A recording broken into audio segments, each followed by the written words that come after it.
Hello hi friends, welcome to our channel Madhu competitive talks. మనం SSC GD general awareness కోసం చేసుకునే సిరీస్లో ఇది థర్డ్ వీడియో అండి.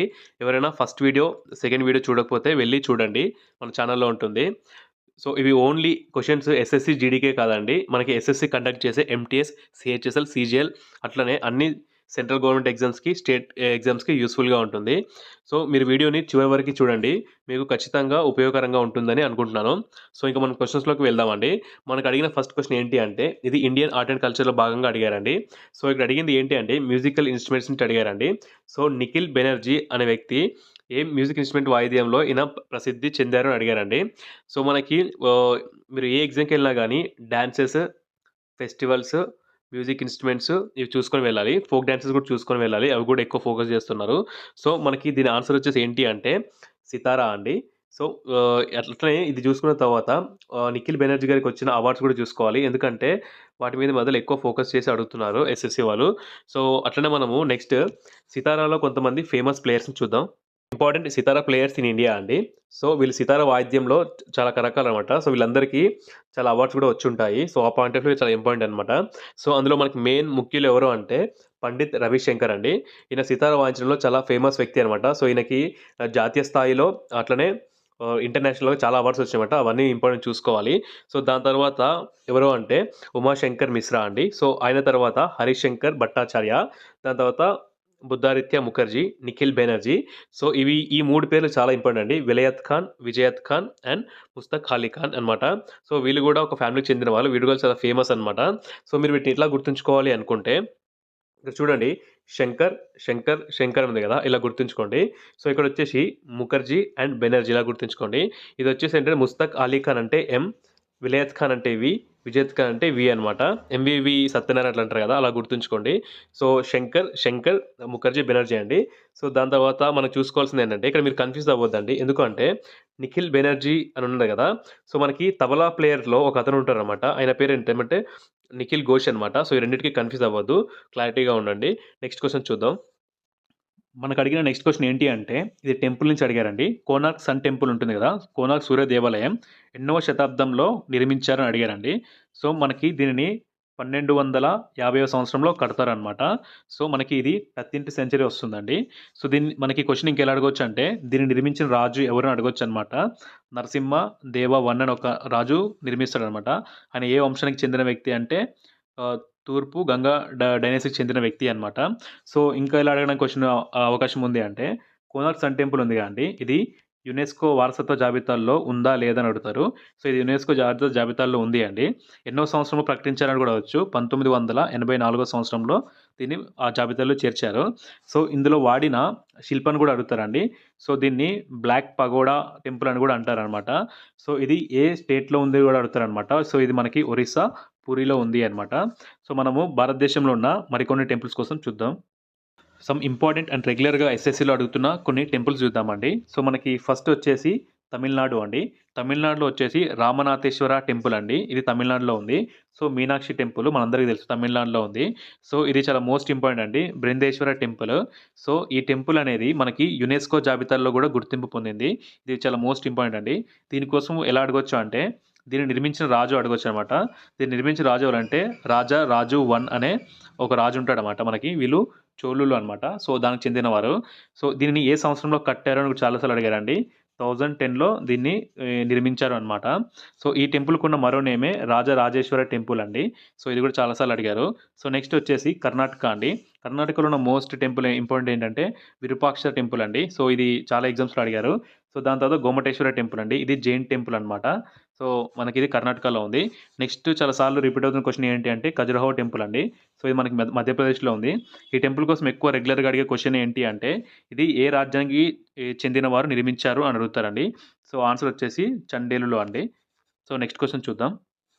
2011 జనాభా లెక్కల ప్రకారం అధిక జనాభా ఉన్న రాష్ట్రాలను సరైన క్రమంలో గుర్తించండి అని అడిగారండి. సో మనకి 2011 జనాభా లెక్కలలో ఎక్కువ జనాభా ఏ రాష్ట్రాల్లో ఉన్నది, తక్కువ ఏ రాష్ట్రాల్లో ఉన్నది అని ఐడియా ఉన్నప్పుడే ఇలాంటి క్వశ్చన్స్కి మనము సమాధానం చేయగలుగుతాం అనమాట. సో ఇంకా మనము 2011 జనాభా లెక్కల ప్రకారం చూసుకుంటే, మనం నిన్ననే డిస్కస్ చేసుకున్నాం కదండి. జనాభా లెక్కలు మనకి ఫస్ట్ ఎప్పుడు స్టార్ట్ అయ్యండి, 1872లో లార్డ్ లార్డ్ మోయో అనే వ్యక్తి గవర్నర్‌గా ఉన్నప్పుడు స్టార్ట్ అయిందనమాట. సో, ఎప్పటి నుంచి 10 ఇయర్స్‌కి ఒకసారి చేస్తున్నారండి? 1882 సంవత్సరం నుంచి లార్డ్ రిప్పన్ అప్పటి నుంచి ఏం చేస్తున్నారంటే 10 ఇయర్స్‌కి ఒకసారి చేయడం సాంప్రదాయకంగా వస్తుంది అనమాట. సో, అట్లనే మీరు ఏ ఎగ్జామ్‌కెళ్ళినా గాని 2011 సెన్సస్ చాలా మోస్ట్ ఇంపార్టెంట్ అండి. సో, మనకి ఇప్పుడు ఇందులో ఆన్సర్ చూసుకుంటే మనందరికీ తెలుసు హైయెస్ట్ పాపులేషన్ ఉండేది ఏంటంటే యూపీ. సెకండ్ దగ్గర మనం కన్‌ఫ్యూజ్ అవుతామండి. ఇది గుర్తుంచుకోవాలన్నమాట. First highest population UP, second highest population వచ్చేసి మహారాష్ట్ర, థర్డ్ వన్ వచ్చేసి బీహార్ అండి. సో, మనకి ఫోర్త్ ప్లేస్‌లో ఉండేది కూడా అడగొచ్చు సమ్‌టైమ్స్ వెస్ట్ బెంగాల్ అనమాట. సో, ఇది అండి. సో, మనము 2011 జనాభా లెక్కల ప్రకారం కొద్దిగా చూద్దాం. జనాభా ఎక్కువగా ఉన్న రాష్ట్రాలు వచ్చేసి ఉత్తరప్రదేశ్ అండి first, UP, Maharashtra and Bihar అనమాట. సో, దీన్ని ఎలా గుర్తుంచుకుంటారు అనుకుంటే యూఎంబీ అండి. You are looking like Mahesh Babu. దీన్ని అలా గుర్తుంచుకోండి. సో, ఈ మధ్య రీసెంట్‌గా ఎగ్జామ్స్‌లో ఏం చేస్తున్నారంటే స్టేట్స్ అడగడం మానేసి యూనియన్ టెరిటరీలు అడుగుతున్నారండి. సో, ఎక్కువ ఫోకస్ చేయండి యూనియన్ టెరిటరీలో. సో, మనకి యూనియన్ టెరిటరీలో హైయెస్ట్ పాపులేషన్ వచ్చేసి మెయిన్ ఫస్ట్ ఢిల్లీ అండి. ఢిల్లీ తర్వాత పాండిచ్చేరి, దాని తర్వాత చండీగఢ్ అనమాట. సో, దీన్ని ఎలా గుర్తుంచుకున్నారు అనుకుంటే ఫస్ట్ అక్షరము దీపు, చలో ఇలా గుర్తుంచుకోండి అనమాట. సో, ఢిల్లీ, పుదుచ్చేరి అండ్ చండీగఢ్ అనమాట. సో, నెక్స్ట్ నిన్ననే డిస్కస్ చేసుకున్నామండి. తక్కువగా జనాభా ఉన్న రాష్ట్రాలు వచ్చేసి మనకి సిక్కిం అండి. సిక్కిం, మిజోరం, అరుణాచల్ ప్రదేశ్ అనమాట. సో, దీన్ని సేమియా అట్లా అని గుర్తుంచుకోండి అనమాట. So, Sikkim, Mizoram, Arunachal Pradesh. So, next వచ్చేసి ఏంటి అంటే తక్కువగా జనాభా ఉన్న కేంద్రపాలిత ప్రాంతాలు ఏంటి అంటే లక్షద్వీప్, డామన్ డయ్యు అండ్ దాద్రా నగర్ హవేలీ అండి. సో, దీనికి ఎలా గుర్తుంచుకుంటే మేము లడఖ్ వెళ్దాం అనుకున్నాం. కానీ దాదా ఆపేసాడు. అలా గుర్తుంచుకోండి అనమాట. సో, మనము నెక్స్ట్ క్వెషన్ చూద్దాం. మనకి నెక్స్ట్ అడిగిన క్వెషన్ ఏంటి అంటే పాలిటీ నుంచి అండి. రాజ్యాంగ పరిషత్తు తొలి సమావేశం ఎప్పుడు జరిగింది అని అడిగారండి. సో, ఈ మధ్యన రీసెంట్‌గా ప్రతి ఎగ్జామ్‌లో రాజ్యాంగ పరిషత్తు మీద క్వెషన్స్ పడుతున్నాయండి. సో, ఏ ఎగ్జామ్ చూసుకున్నా సరే మనం రాజ్యాంగ పరిషత్తు కోసం చూసుకున్నప్పుడండి ఇందులో ఎంతమంది సభ్యులు ఉండేవారు? సభ్యులలో మహిళలు ఎంతమంది ఉన్నారు? సో, ఆ మహిళలుంటే, ఆ మహిళలు స్వతంత్రం తర్వాత ఏ ఏ రాష్ట్రాలకు గవర్నర్‌గా వ్యవహరించారు? సో, మంత్రిగా ఏ ఏ రాష్ట్రాలకు వ్యవహరించారో అవి చూసుకోవాలి అనమాట. సో, ఎక్కువ ఫోకస్ చేస్తున్నారు. సో, మనకి దీని ఆన్సర్ వచ్చేసి భారత రాజ్యాంగ పరిషత్తు తొలి సమావేశం మనకి 9 డిసెంబర్ 1946లో జరిగిందండి. సో, ఈ మీటింగ్ అప్పుడు మనకి ఇది ఢిల్లీలో జరిగిందనమాట. ఈ మీటింగ్‌లో టెంపరరీ అధ్యక్షునిలాగా ప్రెసిడెంట్‌లాగా ఎవరిని ఎన్నుకుంటారండి? ఇది చాలా సార్లు అడిగారనమాట. సచ్చినంద సిన్హా అనే డాక్టర్ సచ్చినంద సిన్హా గారిని ఎన్నుకుంటారనమాట. సో, దాని తర్వాత సెకండ్ సమావేశం జరుగుద్దండి. 11 డిసెంబర్ 1946 జరుగుద్ది. సో, ఇక్కడ మనకి పర్మనెంట్ అధ్యక్షునిలాగా బాబు రాజేంద్ర ప్రసాద్‌ని ఎన్నుకుంటారనమాట. సో, భారత రాజ్యాంగ పరిషత్‌కి ఫస్ట్ ఎన్నుకోబడిన తాత్కాలిక అధ్యక్షుడు ఎవరండి? సచ్చినంద సిన్హా గారు.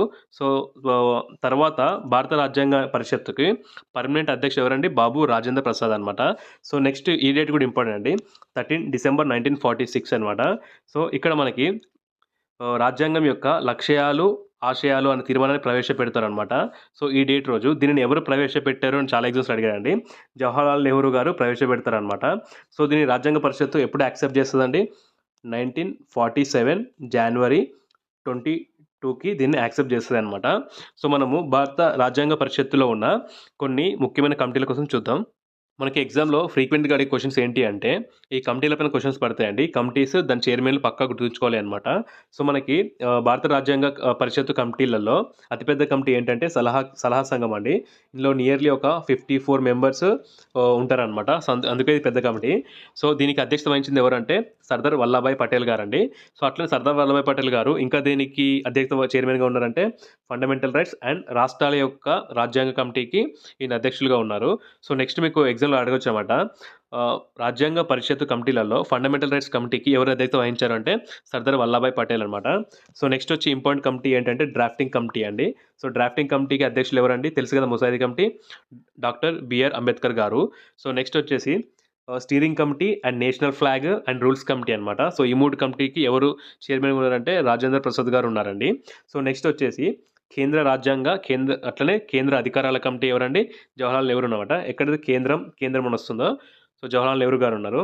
సభా వ్యవహారాల కమిటీ అండి. సో, దీనికి అధ్యక్షత వహించేవారండి కోయం మున్షి అనమాట.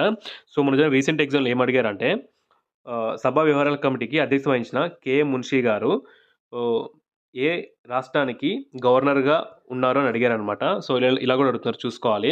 సో, మనకి మెయిన్‌గా చూసుకోవాల్సింది ఏంటి అంటే డ్రాఫ్టింగ్ కమిటీ ఇంపార్టెంట్ అండి. సలహా సంఘం ఇంపార్టెంట్. సేమ్ అట్లనే జవహర్లాల్ నెహ్రూ గారు ఉన్నది కూడా ఇంపార్టెంట్ అనమాట. సో, ఇంకా క్వెషన్ అడుగుతారండి. ఫండమెంటల్ రైట్స్ యొక్క ఉప కమిటీ అంటే సబ్ కమిటీకి ఎవరు ఉన్నారంటే చైర్మన్‌గా జేబీ కృపాలాని గారు ఉన్నారండి. సో, ఈవిడ కూడా మోస్ట్ ఇంపార్టెంట్ పర్సన్ అనమాట. సో, నెక్స్ట్ క్వెషన్ చూద్దాం. నెక్స్ట్ క్వెషన్ ఏంటి అంటే ఇది కరెంట్ అఫైర్స్ పాయింట్ ఆఫ్ వ్యూలో అడిగారండి. సో, ఇక్కడ అడిగింది ఏంటి అంటే స్టేట్మెంట్ వైస్ అడిగారు. G20 కోసం అడిగారనమాట. సరికానిది ఏది అడిగారో అబ్జర్వ్ చేయాలి ఇది. సో, రీసెంట్ ఎగ్జామ్స్‌లో ఇలా స్టేట్మెంట్ వైస్ అడుగుతున్నారు. సో, ఇక్కడ మనకి వచ్చిన ఫస్ట్ స్టేట్మెంట్ ఏంటి అంటే G20 అనేది 1999లో ఏర్పాటు చేశారు అడిగారండి.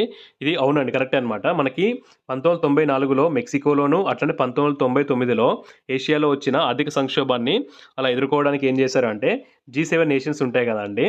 సో, G7 నేషన్స్ ఓన్లీ అంటే డెవలప్డ్ నేషన్సే కాకుండా డెవలపింగ్ అవుతున్న నేషన్స్‌ని కూడా యాడ్ చేసుకొని ఒకదాన్ని అంటే ఒక సంస్థని పెట్టాలి అనుకుంటారనమాట. అలాంటిది ఈ G20 అనమాట. సో, ఎప్పుడైతే 2008లో మళ్ళీ సంక్షోభం వస్తుందో అప్పుడు దాన్ని ఎదుర్కోవడానికి ఏం చేస్తారంటే అప్పటినుంచి అంటే దేశ అధ్యక్షతలు ఇన్వాల్వ్ అవుతారనమాట. సో, ఇది కరెక్టే అండి. మనకి 2023లో ఇండియా అధ్యక్షత జరిగిందండి. మనందరికీ తెలుసు కదా! ఇది ఢిల్లీలో జరిగింది. సో, ఇది కూడా కరెక్టే. సో, సీఏ ఆప్షన్ ఇచ్చాడంటే EU చేరడం ద్వారా 21వ సభ్య దేశంగా చేరిందని అడిగారండి. సో, మనకి ఇది ఏంటి అంటే తప్పు అండి. సరికానిది ఏంటంటే తప్పు అనమాట. సో, మనకి AU జాయిన్ అవుతుందండి. AU అంటే ఆఫ్రికన్ యూనియన్ అనమాట. సో, ఇది జాయిన్ అవుతుంది అనమాట. సో, మనకి G20లో ఏమున్నాయండి 19 nations, European union plus present AU అండి. AU అంటే African union. African union head quarters వచ్చేసి ఎక్కడ ఉంటుందండి మనకి అడిస్ అబాబ్‌లో ఉంటుందన్నమాట. ఇది ఇథియోపియాలో ఉన్నది. సో, G20 కోసం ఇదే అండి. అట్లనే మీరు G7లో ఏ దేశాలు ఉన్నాయో కింద కామెంట్ సెక్షన్‌లో తెలపండి. సో, అట్లని చూసుకోవాలండి. అబ్జర్వ్ చేయాలి. G20కి హెడ్ క్వార్టర్స్ అనేది లేదు అండి. చూసుకోవాలి అనమాట. మనం నెక్స్ట్ క్వెషన్ చూద్దాం. మనకి నెక్స్ట్ అడిగిన క్వెషన్ ఏంటి అంటే హిస్టరీ నుంచి అడిగారండి. సో, సింధు నాగరికత కోసం అడిగారనమాట. సో, సింధు నాగరికతలో మనకి నగరాలు ఉంటాయి కదా! ఆ నగరాలు ఏ నది ఒడ్డున ఉన్నాయని మ్యాచ్ ద ఫాలోయింగ్‌లో అడిగారండి. అంటే సరికానిది అని ఏది అని అడిగారనమాట. సో, రీసెంట్ ఎగ్జామ్స్‌లో ఇలాంటి క్వెషన్స్ కూడా వస్తున్నాయి. అందుకనే అండి. సో, మీరు ఇంకా చూడాలి అండి. హరప్పా ఉంది కదా! హరప్పా ప్రాంతాన్ని ఎవరు కనుక్కున్నారు? ఏ సంవత్సరంలో కనుక్కున్నారు? అలా క్వెషన్స్ కూడా అడుగుతున్నారు. సో, మనము దీన్ని చూసుకుంటే సింధు నాగరికత అండి. సింధు నాగరికతను తవ్వకాలు జరిపించింది అంటే నాగరికత అని పేరు పెట్టింది ఎవరండి? సర్ జన్ మార్షల్ అనమాట. సో, మనకి సింధు నాగరికతకు ఉన్న ఇంకో పేరు ఏంటంటే హరప్పా నాగరికత అనమాట. సో, హరప్పా నాగరికత ఎందుకంటారండి సింధు నాగరికతను తవ్వుతున్న సమయంలో ఫస్ట్ బయటపడ్డ ప్రాంతమే హరప్పా ప్రాంతం అనమాట. ఎప్పుడు బయటపడ్డదండి? 1921లో బయటపడ్డది. సో, దీన్ని తవ్వకాలు చెప్పింది ఎవరండి? సర్ దయారాం సహాని గారు ఇక్కడ చేశారనమాట. సో, నెక్స్ట్ చూసుకుంటే మనకి సింధు నాగరికత చాలా ఇంపార్టెంట్ నాగరికత అండి. సో, మనకి చైనా నాగరికత, మొసటోని నాగరికత ఉంటుందో సో అంతటి ప్రాముఖ్యత కలిగినది అనమాట. సో, సింధు నాగరికత మనకి చాలా అప్డేట్ వర్షన్ అండి. సో, ఎట్లా అంటే వీళ్ళు అప్పట్లోనే పట్టణ నాగరికత అనమాట. సో, వీళ్ళకి అండర్ డ్రైనేజ్ సిస్టమ్ కూడా ఉండేది. సో, అట్లనే వీరు చాలా ఫ్యాషనబుల్‌గా ఉండేవారు అనమాట. ఎట్లా అంటే కొన్ని ప్రాంతాల్లో లిప్‌స్టిక్స్, అలా కొన్ని పూసలు, రింగులు అవి కూడా దొరికాయన్నమాట. సో, అట్లనే సింధు నాగరికత ఉన్న స్పెషాలిటీ ఏంటంటే ఇక్కడ వర్గపోరు అనేది లేదు అండి. సో, అది మీరు అబ్జర్వ్ చేయాలన్నమాట. సో, ఇంకా మనం చూసుకుంటే నెక్స్ట్ ఏంటి అంటే హరప్పా నాగరికత ఉంది అండి. సో, మనకి ఇవి నదులు తెలియాలి అనమాట. హరప్పా అనేది రావి నది పక్కన ఉందండి. ఇది కరెక్టే. మొహంజదారో అనేది సింధు నది పక్కనే ఉంది. చనువుదారో కూడా సింధు నది పక్కన ఉంది. ఇవి 3 కూడా మనకి ప్రెజెంట్ పాకిస్తాన్‌లో ఉన్నాయి అండి. సో, నెక్స్ట్ వచ్చేసి కాలిబంగన్ అనమాట. మనకి ఇది ఎక్కడుందండి? ఇండియాలో ఉంది అనమాట. ఇండియాలో ఎక్కడుందండి? ఇది రాజస్థాన్‌లో ఉంది. సో, మనకి ఇది ఏ నది ఒడ్డుందో అడిగారు. భోగవా కాదు అండి. మనకి ఇది ఉన్నది ఏంటి అంటే కాలిబంగన్ ప్రెజెంట్ అంటే అప్పుడు ఆ టైంలో గాగర్ అండి. సో, దీన్ని కూడా సరస్వతి రివర్ అంటారనమాట. గాగర్ నది ఒడ్డున ఉండేది. సో, భోగవా అనేది ఏంటంటే ఇది కూడా ఒక నది అండి. భోగవా నది ఒడ్డున ఉన్న ప్రాంతం ఏది అంటే లోతల్ అండి. ఇది గుర్తించాలి అనమాట. సో, సింధు నాగరికత కోసం కొద్దిగా డీటెయిల్ చూడండి. ఎందుకంటే సింధు నాగరికత ఏంటంటే మాతృ వ్యవస్థను కలిగి ఉంటదండి. సో, ఇది మనం అబ్జర్వ్ చేయొచ్చు అనమాట. సో, మన సింధు నాగరికత కోసం కొద్దిగా మంచిగా చూద్దాం. మనకి సింధు నాగరికత కోసం ఎక్కువ అడుగుతున్న క్వెషన్స్ ఏంటి అంటే ఆ ప్రాంతాల్లో ఇచ్చేసి ఆ ప్రాంతాల్లో బయటపడ్డ వస్తువుల కోసం అడుగుతారండి ఎక్కువ. సో, అందులో మెయిన్ చూసుకోవాలి అంటే అమ్మ తల్లి అండి. సో, వాళ్ళ యొక్క దైవం అనమాట. సో, ఏ ప్రాంతంలో బయటపడ్డదంటే హరప్పా అండి. సో, హరప్పాలో మరి ఏమంటే 6 ధాన్యాగారాలు. సో, అట్లా నెక్స్ట్ మొహంజదారో అండి. సో, హరప్పా అంటే సింధు నాగరికత యొక్క దేవుడు ఎవరండి? పశుపతి అనమాట. పశుపతి విగ్రహం మీద ఏ బొమ్మలు ఉన్నాయో కింద కామెంట్ సెక్షన్‌లో తెలపండి. Most important. సో, అట్లనే స్విమ్మింగ్ పూల్ కూడా ఉందండి వీళ్ళకి. మాస్ రాని వాటికి ఎక్కడ బయటపడ్డదంటే మొహంజదారో. పెద్ద ధాన్యాగారం కూడా ఇక్కడే పడ్డదనమాట. సో ఇది కూడా మెయిన్ అండి. నర్తకి అని విగ్రహం అనమాట. సో అట్లనే గడ్డం గల పురుషుడు కూడా మనకి మొహంజదారో బయటపడ్డారు. సో మెయిన్ అంటే శాస్త్రవేత్తలు ఏమనుకుంటారు అంటే సింధు ప్రజలకి గుర్రం తెలియదు. ఆర్యువేకి గుర్రాన్ని పరిచయం చేశారు అనుకుంటారండి. సో అది కూడా కాదనమాట. ఎందుకంటే మనకి గుర్రపు అవశేషాలండి సర్కోటోడా అని చెప్పేసి గుజరాత్లో ఉంది. సో మనకి అందులో అవి బయటపడ్డాయి అనమాట. సో నెక్స్ట్ ఏంటంటే చానుదారో అండి. సో ఇక్కడ మనకి పిల్లి అవశేషాలు బయటపడ్డాయి. అట్లనే వీళ్ళకి భూగర్భ వాటర్ ఉంటాయి కదా, అంటే అండర్ డ్రైనేజ్ ఉంటుంది కదా, సో అది కూడా ఉంది అనమాట. సో కాళీబంగన్ అండి రాజస్థాన్లో ఉంది. సో మొన్న రీసెంట్ ఎగ్జామ్స్లో అడిగారండి తందూరి పొయ్యి ఏ ప్రాంతంలో బయటపడ్డా అంటే రొట్టెలు తయారు చేసుకుంటారు కదా అది. సో కాళీబంగన్ అండి. సో కాళీబంగన్లో మరో వస్తువు ఏంటంటే ఒంటె అనమాట. సో ఇదే అండి. సో మనం నెక్స్ట్ క్వశ్చన్ చూద్దాం. మనకి నెక్స్ట్ అనే క్వశ్చన్ ఏంటి అంటే ఫిజిక్స్ నుంచి అడిగారండి. సో ఇందులో ఏం అడిగారంటే క్రింది వాటిలో అత్యుత్తమ విద్యుత్ వాహకం ఏది అని అడిగారండి. సో మనందరికీ తెలుసు కదా, ఎందులో నుంచి ఏ వస్తువులో నుంచి అయితే విద్యుత్ ప్రవహిస్తుందో వాటిని విద్యుత్ వాహకాలు అంటారు. సో మనకి దీని ఆన్సర్ వచ్చేసి వెండి అండి. మనందరికీ తెలుసు కదా, సిల్వర్ అనేది మంచి విద్యుత్ వాహకం అనమాట. సో ఇందులో నుంచి విద్యుత్ అనేది త్వరగా ప్రవహిస్తుంది. సో నెక్స్ట్ సిల్వర్ తర్వాత మనకి అల్యూమినియం, ఐరన్ అవి కూడా మంచి వాహకాలు అనమాట. సో వాటర్ కూడా మనకి ఉంటుందండి. సో పాదరసంలో కూడా మనకి విద్యుత్ వాహకంగా ఉంటుంది అనమాట. సో విద్యుత్ ప్రవహించిన వాటిని ఏమంటారంటే బంధకాలు అంటారండి. సో బంధకాలు ఏవి అంటే పీవీసీ అంటే పాలిమర్ పైప్స్ ఉంటాయి కదా, సో అవి అండ్ అట్లనే రబ్బరు, సో గాజు అంటే రబ్బం పొట్టు సంథింగ్ అట్లా ఉంటుంది కదా, చెక్క బొమ్మ ఇలాంటివి ఏంటి అంటే మనకి విద్యుత్ పోనివ్వవు అనమాట. సో అర్ధవాహకాలు అండి, సెమీ కండక్టర్స్ అనమాట ఇవి. అర్ధవాహకాలు అంటే ఇవి వేడి చేస్తే వీటిలో నుంచి మనకి విద్యుత్ ప్రవాహం అనేది పెరుగుతుంది అనమాట. సో వాటికి ఎగ్జాంపుల్స్ ఏంటి అంటే అర్ధవాహకాలకి మనకి మెయిన్గా వచ్చేసి సిలికాన్ అండి. సిలికాన్ మంచి అర్ధవాహకము. సో దాని తర్వాత జెర్మేనియము, సెలీనియం అనేటివి మంచి వాహకాలు అనమాట. సో వీటిని మనము ఇవి ఉష్ణోగ్రతపై డిపెండెంట్ ఉందండి. సో వేడి పెరిగితే విద్యుత్ వాహకత అనేది పెరుగుతుంది అనమాట. సో ఫ్రెండ్స్ ఈరోజు క్వశ్చన్స్ అయితే ఇవి అండి. So thanks for watching. మీరు మనల్ని ఇలా సపోర్ట్ చేస్తూ ఉండండి. మాకు కొద్దిగా మోటివేషన్గా ఉంటుంది వీడియోస్ చేయడానికి. లైక్ చేయండి, సబ్స్క్రైబ్ చేయండి, షేర్ చేయండి. Thanks for watching. Next video కలుద్దాం.